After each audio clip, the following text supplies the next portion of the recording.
everyone. I'm here today with Dr. Erica Cini and Alex Bell from the East London Community Eating Disorder Services.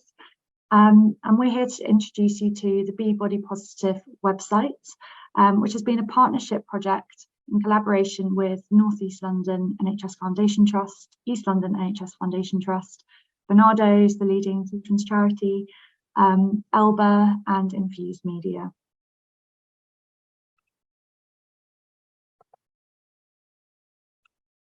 So what is Be Body Positive?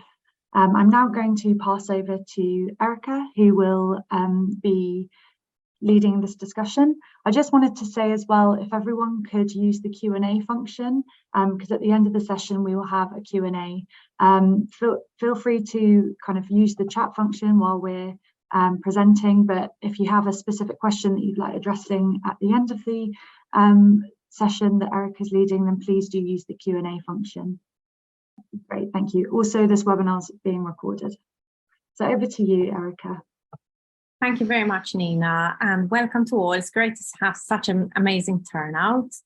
And we're here just to showcase the Be Body Positive website, which we're planning on also turning into an app.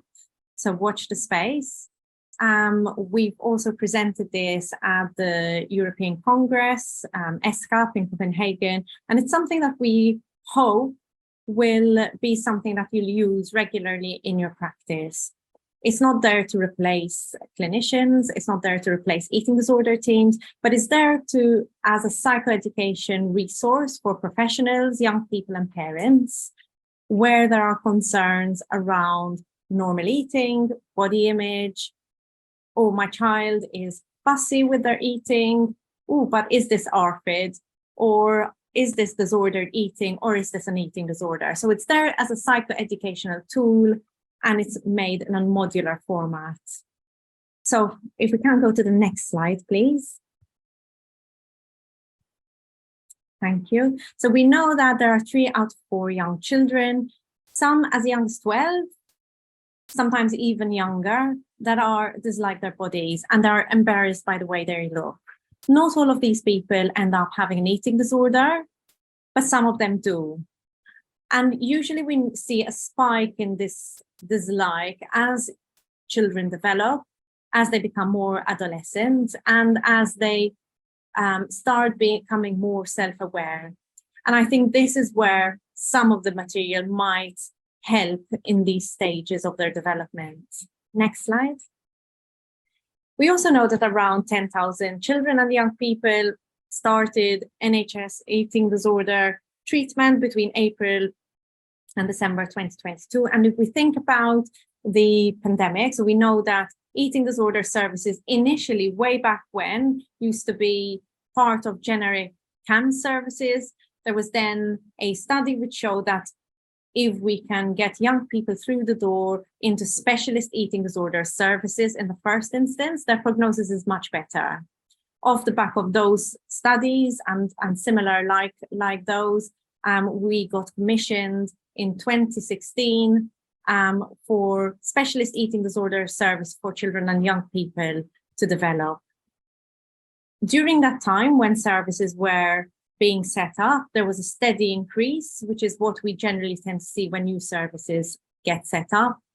But we then had massive spike in eating disorders referrals and in acuity with COVID. And if we go to the next slide. And this is around that time. So we know that the number of children and young people admitted to hospitals for eating disorders has risen drastically around the COVID period. When these services, so when I was saying, when they were set up back in 2016, 17, one of the key performance indicators for services was not only to look at young people who needed help, who had a diagnosis of an eating disorder, but the concept and the thinking was also around prevention, early intervention, so very public health key feature, so that we can try and turn things around from much early on without eating disorder symptoms becoming very entrenched and then needing much more resources to turn things around. Next slide. And again, just emphasizing early intervention is key. And the reason why it's so key is that it allows for the change in terms of behaviors and cognitions. And we've listed some of the behaviors there that you can spot from early on to change and to be turned around before they become entrenched and before we end up with a full-blown eating disorder, which then is inevitably more tricky. If we look at adult literature, we know that they have this 3-year period where lots of, some of you might have heard of the FREED program, lots of are looking at interventions from within that 3-year period to try and capitalize on early intervention before those eating disorder cognitions, the eating disorder behaviors become entrenched. With COVID, one of the things that we notice as services become swamped, as acuity increases, naturally clinicians start focusing on making sure that the more severe cases get treated first.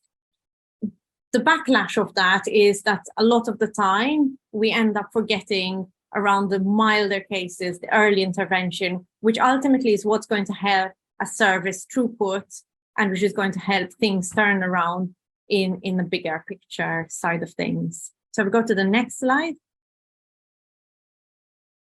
And this is where we started thinking, well, everyone's swamped, but we need to think about early intervention. We need to think about psychoeducation. We can't get our clinicians are already swamped. There was a big staff turnover across the nation in eating disorders. We need to think about what can we do? How can we think creatively to manage this need, which is very important, whilst not causing increased pressure on clinicians.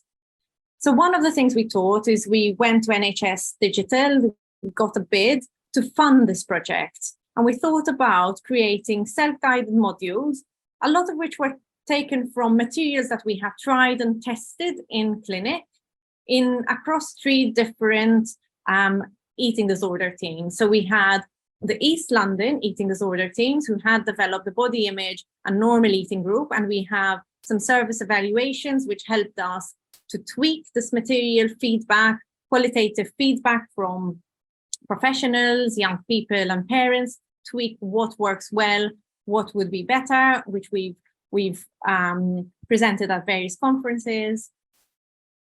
That led to the first module, which is named the body image and normal eating. What we went a step further is we've developed these material and tailored them to fit both the young person's needs, the parents, so what do they do, and also professionals. And when we talked about professionals, we didn't just think about eating disorder professionals, but we were thinking more widely. What can you as a school teacher, what can you as a primary healthcare worker, what can you as a counselor? So any type of professional who doesn't, you don't necessarily need to have eating disorder experience. What can you do when you're seeing someone who is struggling with their body image or is struggling to see what is, oh, my peers are eating in this way, what is normal eating? And just to try and help them with that.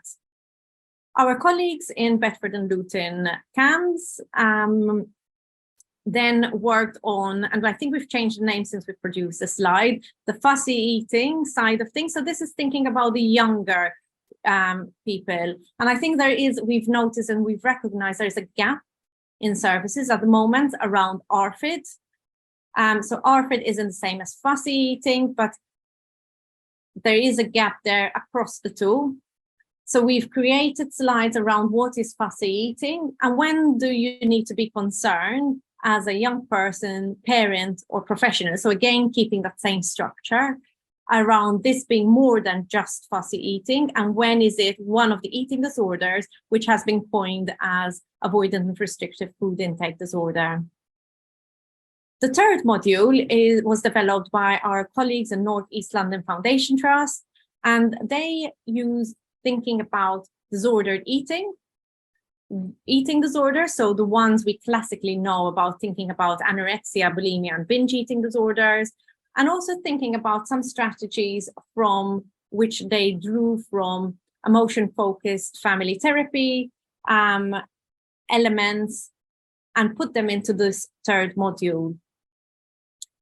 The modules all are interactive. there's a mixture of quizzes, there's a mixture of videos. So they're quite young person friendly.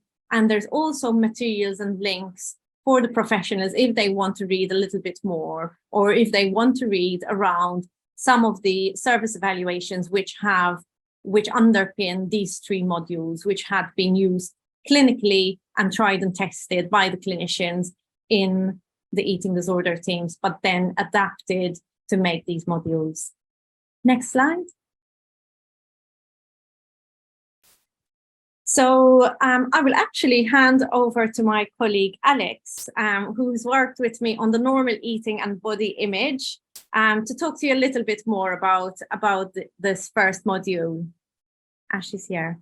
Thanks, Erica. So this first module, the way that we look to design the normal eating and body image is we split it into kind of 2 halves. We've got some modules that are around body image, including topics around what is body image, what influences our body image, impacts of social media as well, and the influence that that can have around how our young people think about their bodies. And it also starts to touch on some concepts around thinking styles that our young people might have. For example, one of the common ones which links to our eating as well is black and white thinking that foods are good or they're bad, and putting labels and categories around our foods. And so that then leads nicely into kind of the normal eating side, where we start to introduce education around the food groups, nutrition, nutrients, and then also some common misconceptions around food groups that tend to draw from social media as well. We know a lot of our young people use social media. So there's lots of diet information and general information out there that is not all scientifically backed. And so, yeah, that kind of goes into that side of things, and then starts to touch a little bit on the energy needs of young people in terms of what is energy, what's energy intake, what is energy use or expenditure, and how can we try and kind of navigate that mindfully, drawing a little bit on kind of concepts of intuitive eating, but not necessarily the full topic of intuitive eating.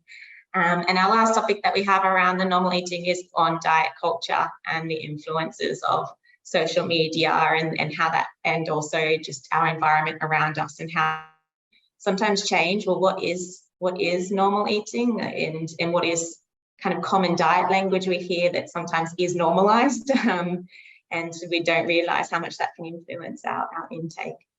So that kind of sums it up, and it's very much all interactive in these young person slides, and then there's also parent slides and professional slides as well, and they kind of build on detail as it goes along, but the young person ones are very interactive. You can see this is kind of a drag and drop concept that goes from the Eat Well plate in terms of food groups. Thank you, Alex. Next slide. Yes, please. Yeah. So again, some of the comments. So we've already ran an event where we wanted to get feedback from young people and parents, see how did and professionals to think about how did they find this use. Have we pitched it at the right level? And I think there was a question in the chat around would this be useful for university students? I'm not sure whether we have the age range, Nina, of the people we've used in the focus group. I would say, having seen all of the content, I would say yes, it would be useful for people at university level. Probably not module 2, because that's really written up for the younger people, which is where we most commonly see fussy eating and ARFID. Having said that, ARFID can occur at a later age, but I think the materials are in that module 2 are more for the younger groups. I think, however, Module 1 and Module 3, so the body image and normal eating, and the what is disordered eating versus eating disorders, those two would be appropriate. And this is one of the feedback from the young people who's felt that it's very simple and clear to understand, personalized, which made it very engaging and fun. Next slide. And this is the second module that I was talking about, and myself and my colleague Paula Falkowski created the slides for this module, and thinking around what is fussy eating, and then thinking further at which point does this fussy eating tip into an eating disorder, specifically with ARFID in mind. And again, I've had patients who have signposted. ARFID services are very few and far between at the moment, with very few pilot sites offering an offer for ARFID. And when it is offered, it is a very limited offer, mainly in form of parent groups, with some services being equipped to offer treatment for ARFID. I'm sure this will change with time, but either way, this is a helpful resource for parents to think about and even trial on their own. And there's also a section for young people and professionals. Next slide. Again, another feedback from parents. So a no-nonsense resource like Be Body Positive would have been very useful early on to support my child's difficulty with eating. And again, that's not just the one quote that we've presented here. That's lots of different feedbacks, very similar, that they found it really useful, with very practical tips found in the modules. Next slide. In the third module, it's covering again what is disordered eating, and at what point do you think, I mean, disordered eating as a term in itself is very loose. There isn't a very strict category about what it is. Where does it start? Where does it start? Where does it stop? But what we definitely know is when it starts becoming an eating disorder, and what are the signs that we need to look at. It also contains some tips around how do we treat a young person compassionately, and recognize the difficulties, or in terms of emotional difficulties, that comes along with an eating disorder versus disordered eating. And next slide.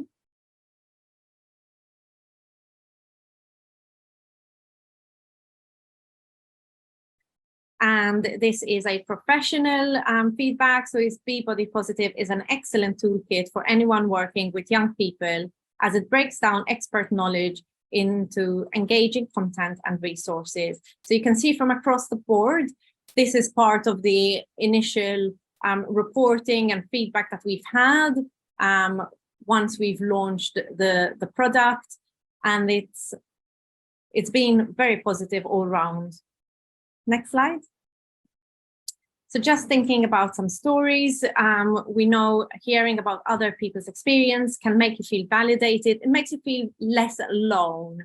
And especially in the time of adolescence, when sometimes, you know, they're going through lots of changes, they're not sure, there's lots of different things happening for them. It's quite helpful to know they're not alone. And as we know, eating disorders, disordered eating can affect anyone, regardless of gender, regardless of ethnicity, regardless of socioeconomic status, despite the myth that this happens only in white middle-class girls. It's actually been disproved, and it happens all across the board. Next slide.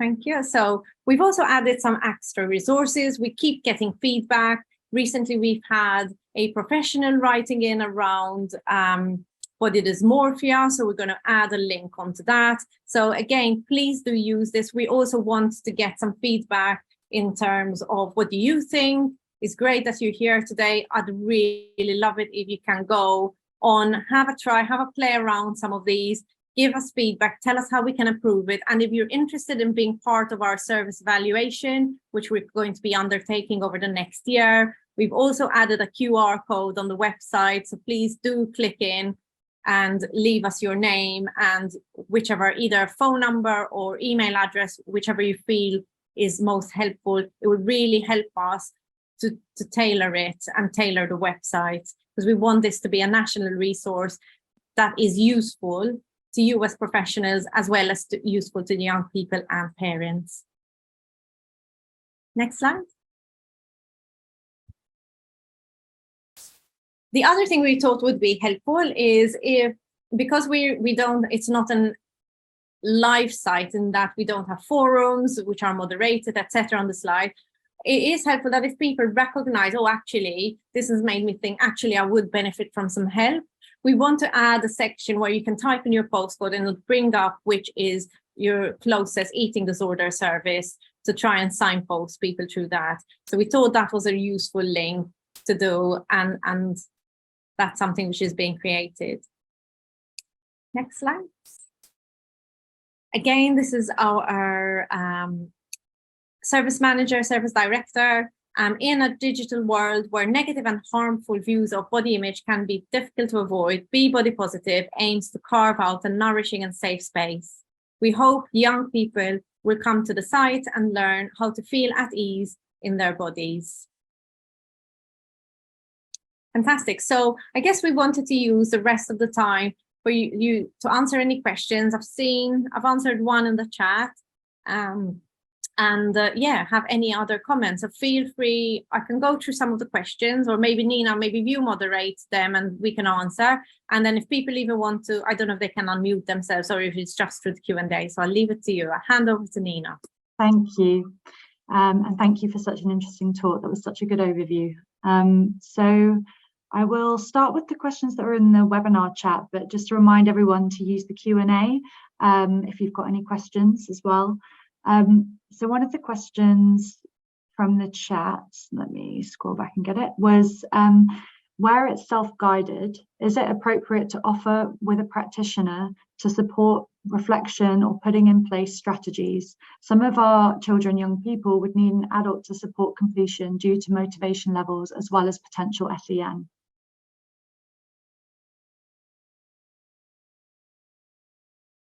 That question for you, Erica? Yeah, I was trying to find it again. Yeah. It's a bit further up in the chat by Emmy Oakley. Oh, there we go. Yeah.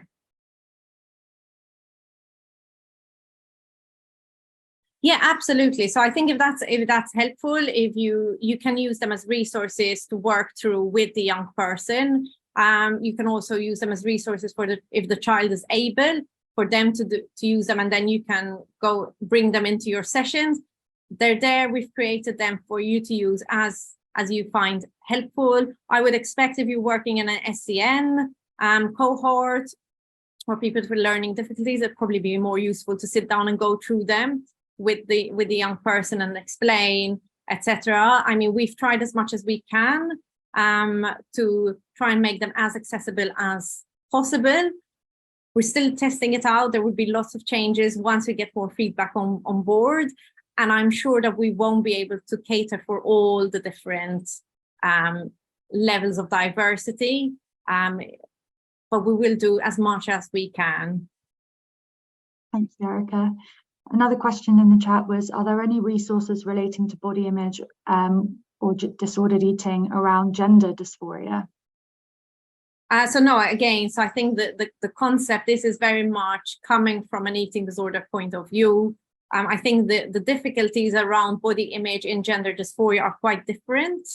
That's not saying that they're not valid. I think they're very valid, but I think the way you would approach them, the way you would manage them, the cognitive dissonance that would exist because of the body dysmorphia, the gender dysmorphia, gender identity disorders would be very different. So those won't be covered here.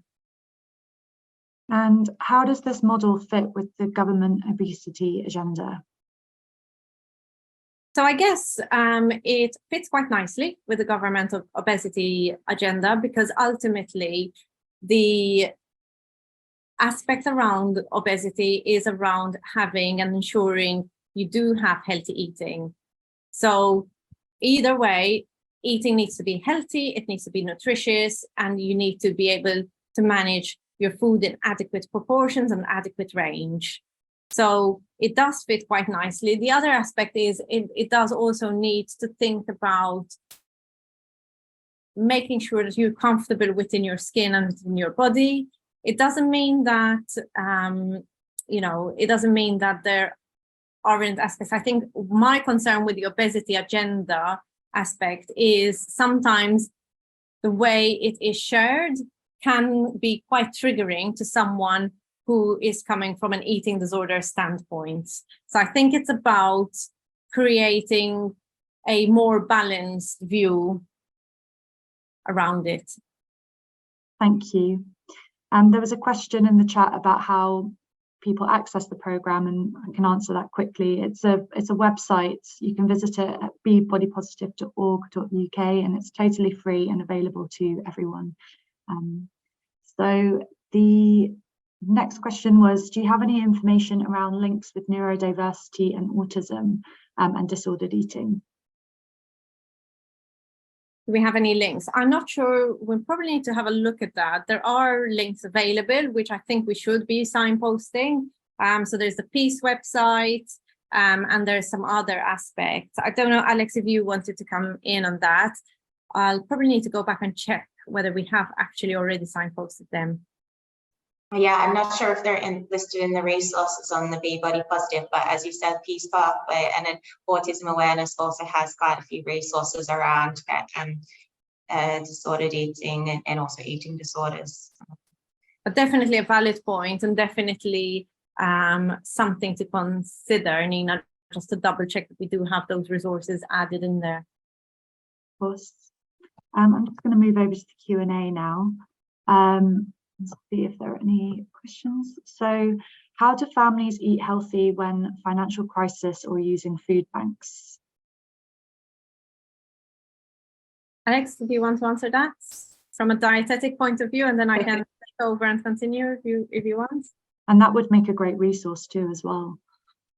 Yeah, I think it's definitely a valid question, and something that actually in kind of our East London area does come up quite a bit around availability or access to food. And I think, I suppose, from just personal experience of working with families and young people, we tend to do a little bit around the supermarket and shopping and options that could work, that could be getting all the food groups, but in a cheaper option. So, for example, more of a tin version rather than if fresh is more expensive at that time, seasonal as well. Staples that are also going to be nutritious to be able to make together as a combination of a meal. Yeah, I think they're kind of the main things that we kind of touch on. I just wanted to go back, Nina, if it's okay, to Nicholas Hawkes' comment. He said, true, Erica, but can overlap, co-care, trans could be vulnerable to eating disorders. Absolutely, Nicholas. And I think if you look at, I've published a meta-analysis just on that, on sexual minorities and eating disorder-related behaviors. And that's exactly what the meta-analysis showed. People with sexual minorities have actually a higher propensity to eating disorders, in particular males and in particular homosexual males. And I think for those individuals, the resources would be useful and helpful. I guess what I was trying to explain earlier is we do not cover, and these resources, beyond the scope of these resources, to cover the cognitive dissonance that happens in gender identity disorder, because that's a whole larger field which needs much more expertise in that. But in terms of eating disorders and sexual minorities, the resources are there for all and would be helpful. Thank you. So does the fussy eating module take into account possible neurodiversity? What would be considered okay for someone who is autistic, and what would be considered disorder in their case? So it does take into account neurodiversity, because we know that a lot of fussy eating does occur in neurodiverse individuals, and a lot of the material is helpful for the fussy eating as well. So in terms of the question, would it be considered okay for someone who's autistic, and what would be considered disordered in their case. So again, just coming back to what's the difference between someone who is neurodiverse and has fussy eating and someone who is neurodiverse and has ARFID. So my answer would be, in ARFID, there are specific criteria, and ARFID can happen in neurodiverse individuals. The specific criteria which make it different is the effect on growth and the effect of nutritional deficiency. So not everyone who's a fussy eater will necessarily have nutritional deficiency or impacting on their growth in terms of stunting or in terms of weight being particularly low or decreasing. And that's the difference between just fussy eating and then it becoming a disorder, so ARFID in itself. Alex, do you want to come in on anything else on that, or did I cover?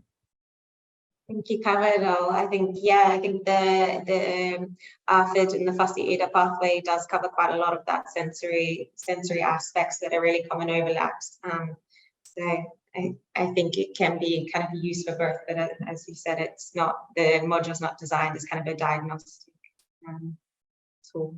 I think the other thing, though, is if you recognize elements in there that it's not just fussy eating and that it is ARFID, whilst the resources are helpful as a start, ARFID then has its own growing evidence base around what should be treated, and the treatment modalities are actually different from fussy eating when you then diagnose ARFID, and actually it can be counterproductive to treat one if it's one and not the other. So you need to make sure that what you're treating is the correct diagnostic aspect, and what these materials there are to help you think about, is this just fussy eating, is it ARFID, and to help you until you get that appropriate specialist care that you need, give you some strategies to start off with.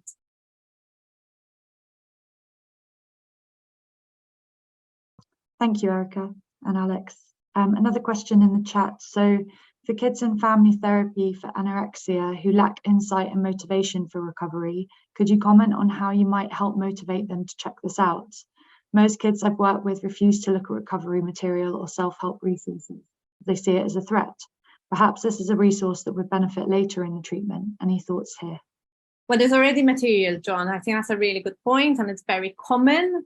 And I think I would say it's not just the kids sometimes who lack insight. I think sometimes the parents struggle to see things or find it really hard to see things, and that you might need to get them on the journey. I think starting off, there are resources from BEAT, which specifically look at motivation. They have a group which is called Motivate, which would be really useful. I think, again, it's about trying to get, if you know a patient has anorexia, I don't think that they should be just looking at this website. They should be in specialist services, and they should be getting evidence-based treatment. Like you mentioned, in young people, children and adolescents, the first line treatment is family therapy for eating disorder. You could use other adjuncts to it, but that is the gold standard, and that's where they should be thinking about. If the kids are lacking motivation, not wanting, it's something very commonly seen. Sometimes you could consider a parent-only aspect, and just until you manage to engage the kids, you could just make sure that they're physically safe and use the separated FTED model. But they shouldn't just be looking at this website if they have a diagnosis of anorexia. It's going to add, if they're in the earlier stages of their FTAN, for example, perhaps the more individualized of a dietitian might be better. And actually, in terms of these modules, we for the body image and normal eating ones, they came from design off the back of a body image and normal eating group that our team provides, and that is used later on towards the end of their recovery stage, where they're in a kind of healthier space and more engaged in the material, and able to take on that broader thinking as well.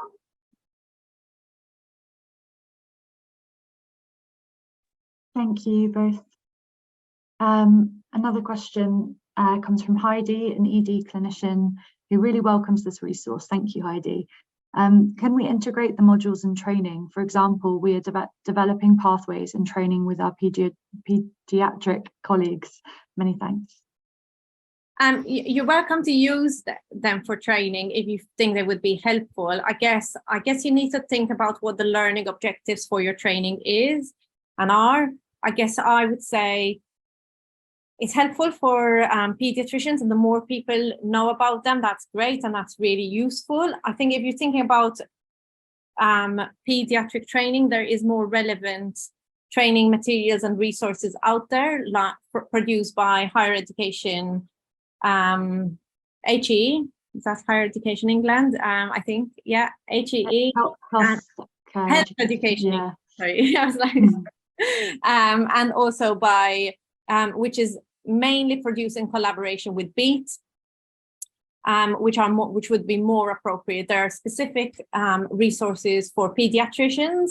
There are specific resources for junior doctors. There are specific resources for nursing and pediatric nurses. So I wonder, and I would question whether those would be more appropriate than some of these materials. But you're welcome to add the link to the website. You're welcome to use any resources that are available. Yeah.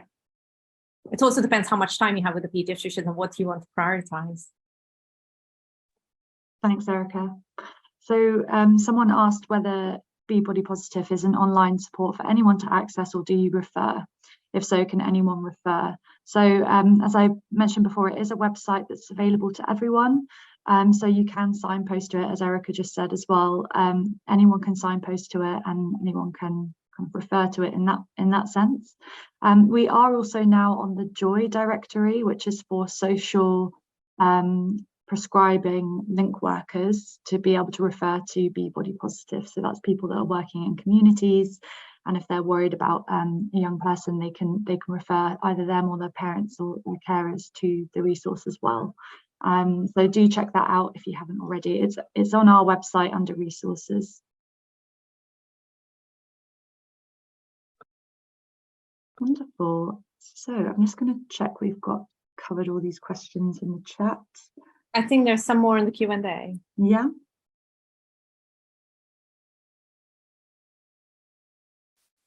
So we've covered ARFID.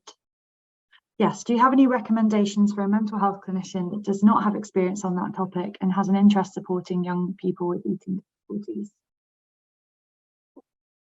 I guess that's a bit vague. I will always have loads of recommendations. Does the person who wrote that maybe want to be a bit more specific?